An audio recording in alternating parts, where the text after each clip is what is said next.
다 같이 말씀 보도록 하겠습니다. 오늘 말씀은 창세기 47장 8절에서 10절까지의 말씀입니다.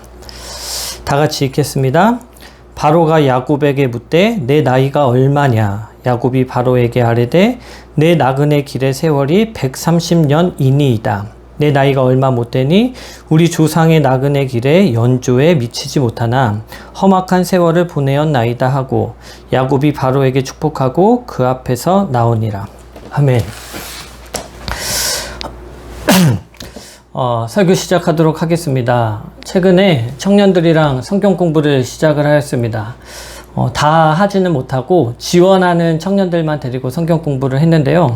좀 특별하게 했습니다. 좀 중요한 주제들만 가지고 이렇게 좀 핵심만 골라서 하는 게 아니라 창세기 1장 1절부터 50장 끝절까지 한 절 한 절을 다 읽고 그것을 해석하고 그리고 강해하고 주해하는 식으로 그렇게 설명하는 식으로 이렇게 진행을 했는데요.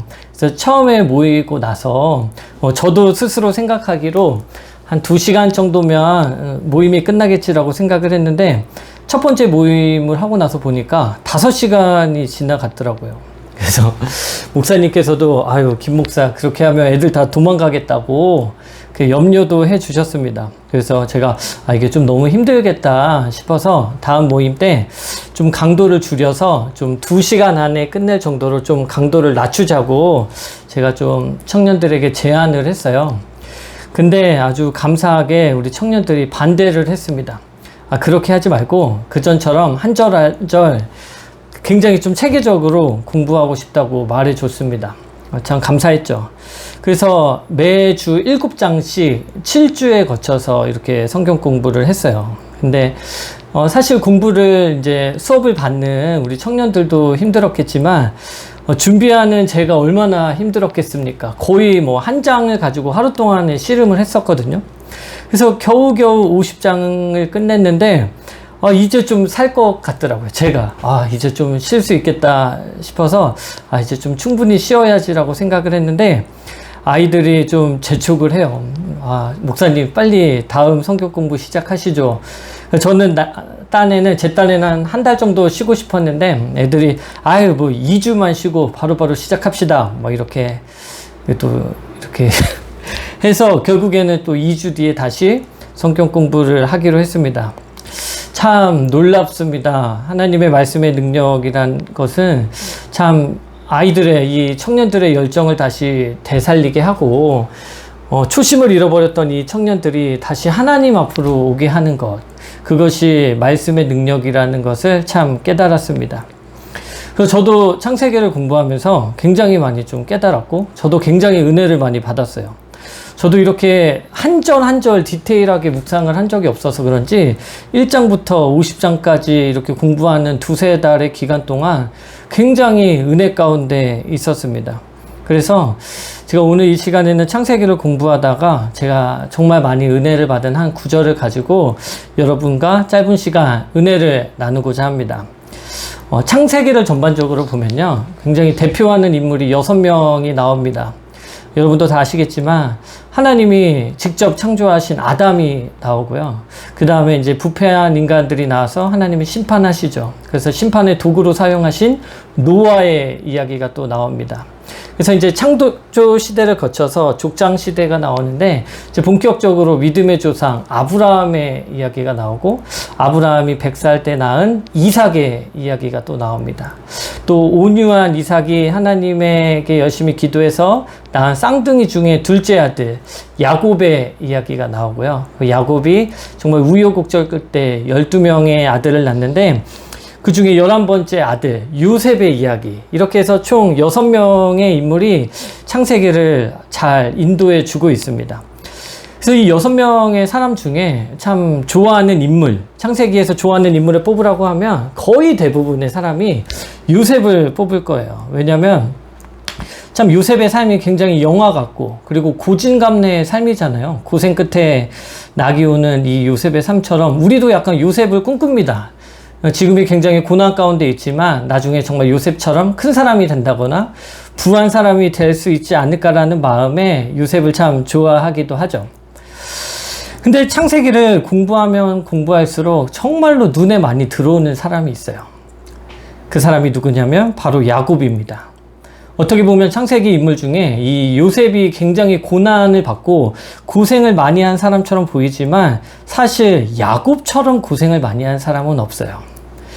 이렇게 서러운 인생을 산 사람도 없습니다. 그래서 한번 이 시간 짧게 야곱의 삶을 한번 정리를 해 보겠는데요. 야곱은 태어나기 전부터 하나님으로부터 선택을 받은 자였습니다. 에서와 함께 쌍둥이로 태어났는데요. 태어나기 전부터 하나님께서 이 이삭에게, 아빠 이삭에게 말해줬어요. 큰 자가 작은 자를 섬길 것이라고 하나님께서 말씀을 해 주셨습니다. 그래서 그런지 야곱은 태어나자마자 굉장히 금지옥엽처럼 키워져요. 형은 야생에서 사냥을 할 때 이 야곱은 장막 안에서 엄마와 함께 굉장히 온순하게 자랍니다. 근데 이렇게 점점 나이가 들어가는데요. 엄마를 통해 계속 들은 얘기가 있어요. 그것은 뭐냐면 너가 이 집안의 후계자가 될 거고 너가 장자가 될 거고 가장이 될 거고 선택권도 너에게 있고 축복도 너가 받게 될 거야 라는 얘기를 굉장히 오랫동안 들었는데 아무리 나이가 듣는 가정 중에 있어도 도저히 아빠 이삭이 이 이야기를 안 하는 거야. 너 빨리 준비하고 있어. 너 이제 조만간 이 계승받을 준비를 하고 있어라. 뭐 이런 얘기를 도무지 안 하는 거예요. 지금 이 야곱은 이 축복의 계승만을 기다리면서 살고 있는데 계속 말을 안 하니까 어떻게 하냐면 도무지 참을 수 없어서 이 야곱이 자신만의 방법으로 이 장자권과 축복권을 가지고 오는 이 사태가 벌어지고 맙니다. 그래서 이 찰나의 실수가 야곱의 삶을 굉장히 많이 뒤흔들게 되는 거죠. 그래서 성경을 보면 이 야곱의 죄가 굉장히 크게 안 느껴질 수가 있어요. 성경을 보면 뭐 살인한 사람도 나오고 뭐 간음한 사람, 뭐 간통한 사람, 뭐 살육하는 사람, 뭐 굉장히 큰 잘못을 한 사람이 나오죠. 그에 비해 야곱이 한 실수, 어떻게 보면 그냥 이 계승권을 받기 위해 약간의 뭐 형인 척하고 팥죽 하나로 이렇게 장자권을 바꿔치기 한 것은 어떻게 보면 다른 죄에 비해 굉장히 좀 약해 보일 수는 있지만 하나님이 보시기에는 굉장히 큰 죄였다라는 것입니다. 야곱의 죄를 정의하자면 하나요. 그것은 무엇이냐면 하나님의 뜻이 아닌 자신만의 뜻으로 자신만의 방식으로 인생을 살려고 했다라는 그 점. 그것이 하나님 보시기에 굉장히 큰 점이라는 것이죠. 근데 여기서 굉장히 조심해야 되는 것이 있어요. 그건 뭐냐면 야곱이 하나님 앞에 이렇게 장자권을 가져오고 축복을 받기 위해서 이렇게 한 행동은 어떻게 보면 하나님이 전에 약속하신 그것을 성취하기 위함이에요. 그러니까 어떻게 보면 내가 어마어마한 부자가 되겠다는 그러한 의도보다는 하나님의 뜻을 이루기 위해 내가 나의 방법으로 나만의 방법으로 한 것이거든요.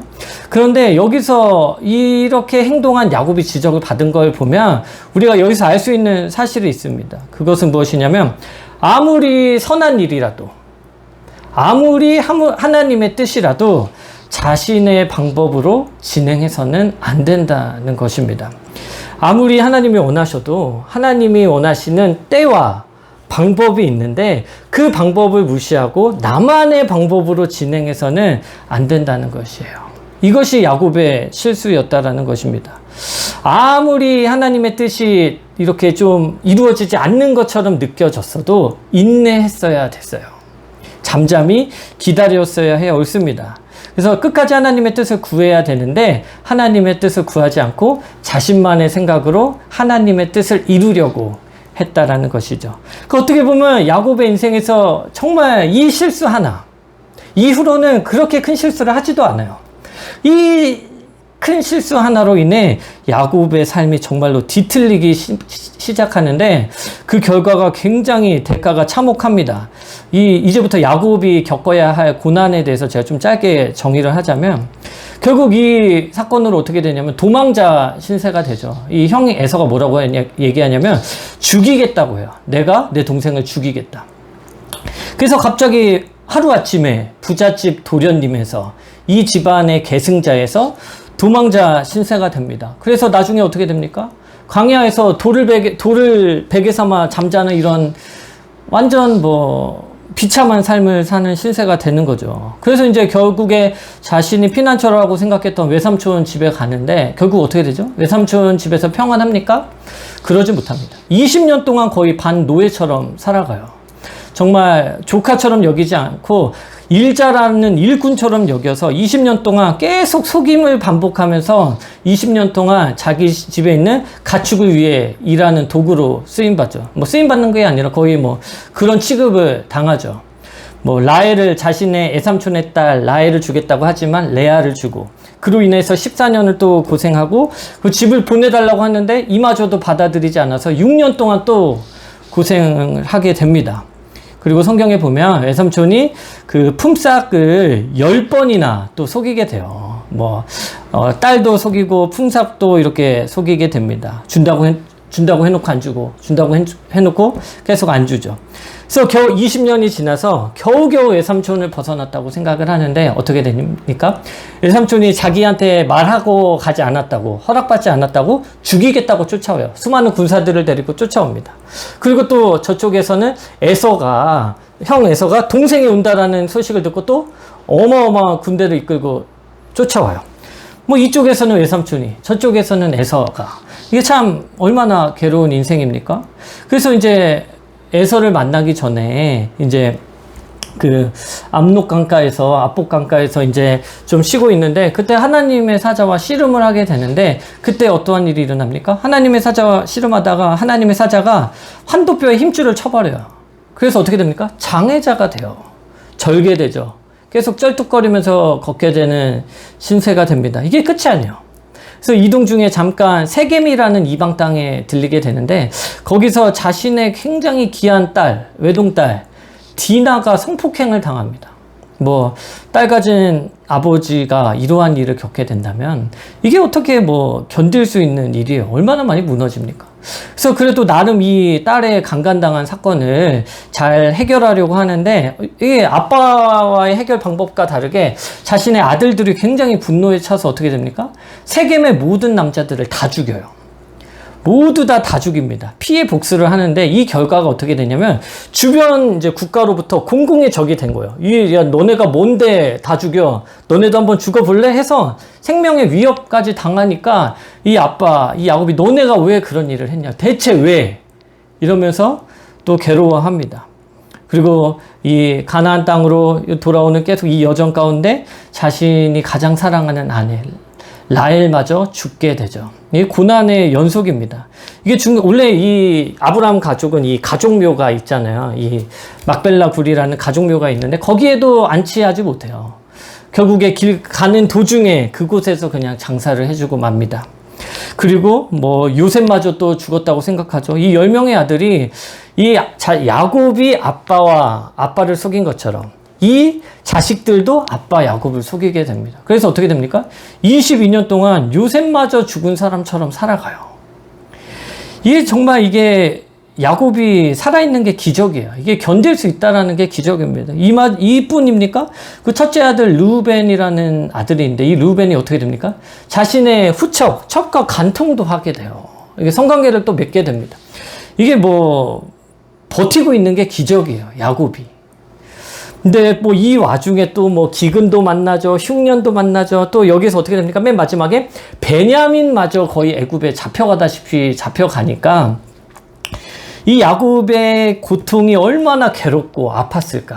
이 정말 하나님의 방법이 아닌 자신의 방법으로 일을 처리했다고 해서 다가오는 이 짐들이 너무나도 무거웠다라는 것입니다.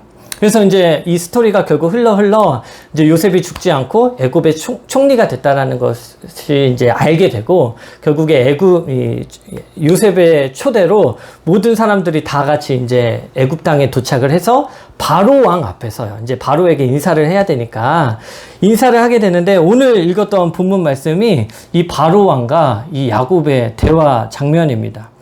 근데 저는 이 창세기를 참 오랫동안 공부를 하면서 이 장면이 가장 기억에 남았어요. 익히 알고 있었던 부분이지만 공부를 하면 할수록 이 야곱이 어떤 마음으로 대답을 했을까라는 것에 굉장히 좀 공감이 됐습니다. 바로가 오랜 여정을 통해서 애굽에 도착한 야곱에게 묻습니다. 내 나이가 얼마냐? 라고 묻는데, 이건 말 그대로 너 몇 살이야? 라는 뜻이 아니라, 그대는 어떤 인생을 살았는가? 약간 이런 좀 심오한 질문이에요. 어떤 인생을 살았는가, 자네는? 이런 질문으로, 이런 뉘앙스로 물어봅니다. 이 질문을 받은 야곱이 어떤 심정이었을까요? 자신의 130년의 인생을 정리해서 왕에게 말을 해줘야 되는데 어떠한 마음으로 대답을 했을까요? 정말 많은 생각을 하지 않았을까요? 그래서 오늘 본문 말씀에 이렇게 말하죠. 내 나그네의 길의 세월이 130년이니이다. 내 나이가 얼마 못 되니 우리 조상의 나그네 길에 연조에 미치지 못하나 험악한 세월을 보내었나이다. 그러니까 이거 정리하자면 나는 130년을 살았고 굉장히 험악한 세월을 살았다. 그래서 이 험악한 인생을 살다가 보니 내가 나그네처럼 살았다라는 것을 깨달았다. 이런 뜻으로 야곱이 말했습니다. 제가 이 대답하는 야곱의 심정을 굉장히 오랫동안 한번 묵상을 해봤어요. 어떻게 보면 그동안 당신이 어떻게 살았는지 당신의 삶을 나에게 들려달라라는 질문이었잖아요. 근데 그 질문에 어떻게 대답했을까? 감정이입도 해봤습니다. 그래서 제가 굉장히 좀 숙고하면서 좀 글을 하나 써봤어요. 오늘 본문은 한 절로 이렇게 짧지만 실제로는 굉장히 좀 이렇게 어떻게 말했을지 모르지만 이렇게 말했을지 않았을까라는 마음으로 썼습니다. 여러분도 지금 야곱의 마음으로 제가 아까 말씀드렸던 그 고난의 모든 깊이를 겪고 난 후에 난 모든 느낌을 바로에게 말하는 그 말 한번 들어보시기 바랍니다. 저는 야곱이라고 합니다. 저는 굉장히 험악하고 고통스러운 삶을 살아왔습니다. 제가 겪은 삶의 고통을 나누면 이루 말할 수 없을 정도입니다. 저는 부족함 없는 가정에서 태어나 남부럽지 않게 살아왔습니다. 저는 가지고 싶은 것을 다 가져야 직성이 풀리고 하고 싶은 것을 다 성취해야 마음이 편안한 사람이었습니다. 그렇게 오랜 시간을 살아왔습니다. 하지만 인생은 꼭 제가 원하는 대로 이루어지지 않았습니다. 이상하게 제가 가지려고 움켜쥘수록 제 손에서 사라져감을 보았습니다. 많은 것을 가지고 싶었지만 시간이 지나면 지날수록 더 허무해지는 제 자신을 발견했습니다. 하나님은 고통을 통해 제 손에 있는 금은 보화를 내려놓게 하시고 아무것도 없는 제 손에 하나님의 지팡이를 쥐어주셨습니다. 이제 깨달았습니다. 세상에서 가장 값진 것은 세상의 것이 아니라 하나님과 동행함이라는 것을 하나님께서 친히 깨닫게 해주셨습니다. 제 나이 130, 오랜 세월 지나 이제야 깨닫습니다. 저는 이 땅에 잠시 머물다가 다시 나의 본향으로 가는 나그네일 뿐입니다. 이런 마음으로 바로 왕에게 좀 말하지 않았을까라는 생각이 듭니다. 야곱은 이 세상의 삶은 잠시 머무는 삶이라는 것을 깨달았다라는 것이야. 그리고 어차피 떠날 때 자기가 가지고 있는 모든 것을 두고 가야 한다라는 것도 깨달았습니다. 디모데전서 6장 7절에 이런 구절이 있어요. 우리가 세상에 아무것도 가지고 온 것이 없음에 또한 아무것도 가지고 가지 못하리라. 어차피 이 세상에 올 때 가지고 온 것이 없으니까 갈 때도 가지고 가지 못한다라는 뜻이죠. 그렇기 때문에 제가 이 구절을 통해 우리 엘림교회 성도님들께 꼭 말씀드리고 싶은 것이 있습니다. 그것은 무엇이냐면 어떻게 보면 이 말씀의 주제예요. 그것이 무엇이냐면 우리의 정체성을 정확히 깨달으면서 살아가야 된다는 것입니다. 우리는 우리의 신분을 정확히 깨달아야 할 의무가 있다는 것입니다. 사랑하는 성도 여러분, 현재 우리가 누리고 있는 것, 그리고 가지고 있는 모든 것들은 우리의 소유가 아니라는 것을 인정을 해야 된다는 것이에요. 하나님이 잠시 이 세상 살아가는 우리들에게 잠시 맡겨준 것 뿐이지 이 세상에 우리의 것은 없습니다.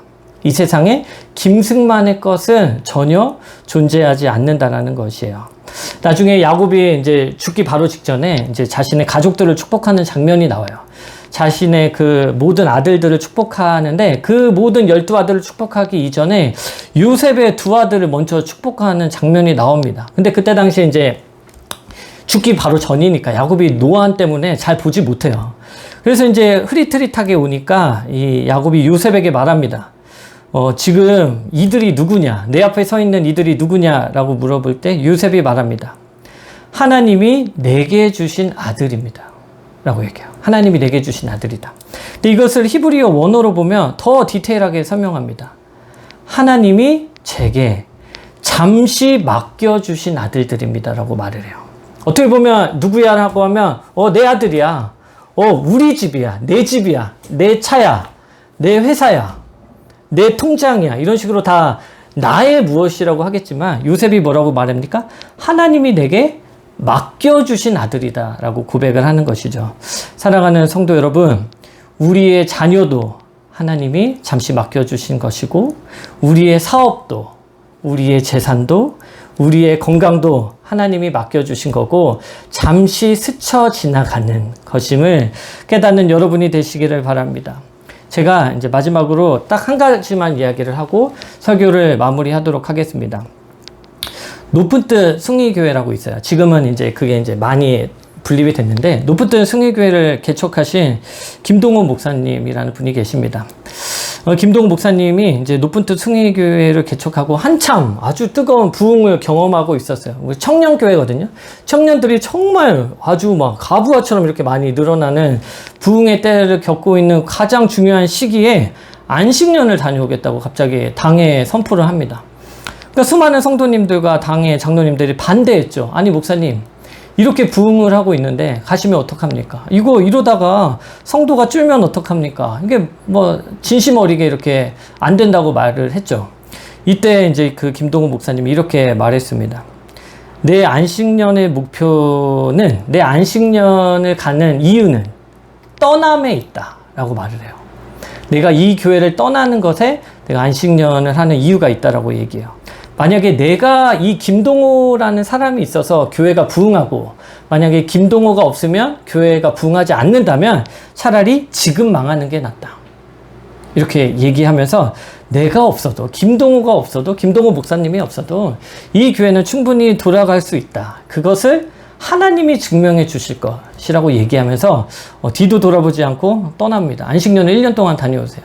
그리고 나서 1년 뒤에 교회를 돌아오니까 어떻게 됩니까? 30% 정도가 부흥을 했어요. 그러니까 더 많은 부흥을 맛본 것이죠.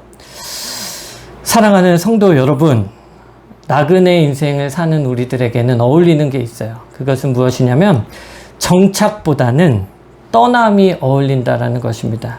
우리는 계속해서 나아가야 되고, 우리는 계속 이동을 해야 됩니다. 나그네처럼 살아가되 우리가 바라봐야 될 곳은 있다라는 것입니다. 그곳이 어딥니까? 바로 우리의 본향, 우리 아버지가 계신 그곳, 그 하늘나라를 바라보며 끊임없이 나아가는 것이 우리에게 필요하다라는 것입니다. 여러분, 우리가 얘기하죠. 그럼에도 불구하고 나는 정착을 해야 돼. 나는 그래도 여기 좀 더 있어야 돼. 내가 좀 더 여기에 투자를 해야 돼. 왜? 라고 물어보면 내가 할 일이 많아. 내가 지금 내 역할이 너무 중요해. 내가 없으면 안 돼. 나 진짜 중요한 역할을 맡았어. 이거는 책임감이야. 내 부와 명예가 아니라 내가 꼭 있어야 돼. 내가 없으면 안 돌아가. 라고 말하면서 여러분 혹시 걱정하십니까? 그런데요, 여러분 걱정하지 마십시오. 왜냐하면 우리가 없어도 하나님이 계십니다.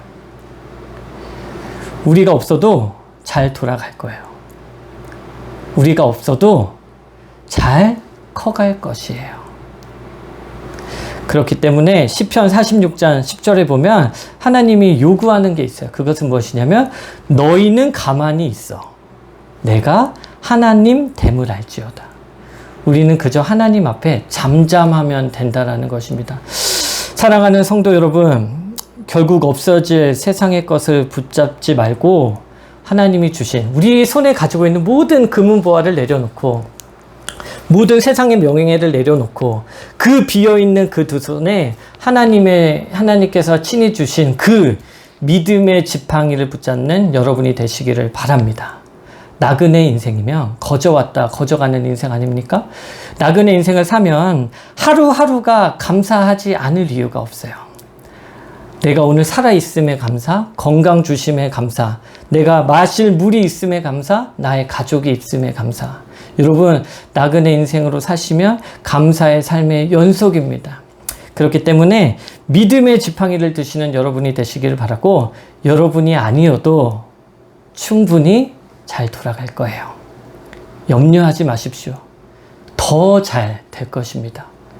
우리는 가만히 있고 하나님이 우리의 주인 되심을 바라보시는 귀한 엘림교회 성도님들이 되시기를 간절히 소망합니다.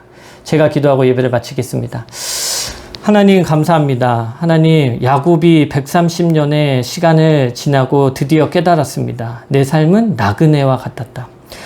가지려고 했지만 가질 수 없었고, 소유하고 싶었지만 내 속에서 결국에 없어질 수밖에 없었던 세상 것들을 다 내버리고, 이제는 나그네처럼 거저왔다 거저가는 인생을 사는 것이 가장 값진 삶임을 야곱은 깨달았습니다. 하나님, 우리는 성경을 통해 이러한 오류에 범하지 않도록 이미 성경을 통해 배운 자로서 우리도 나그네처럼 살아갈 수 있도록 도와주시옵소서.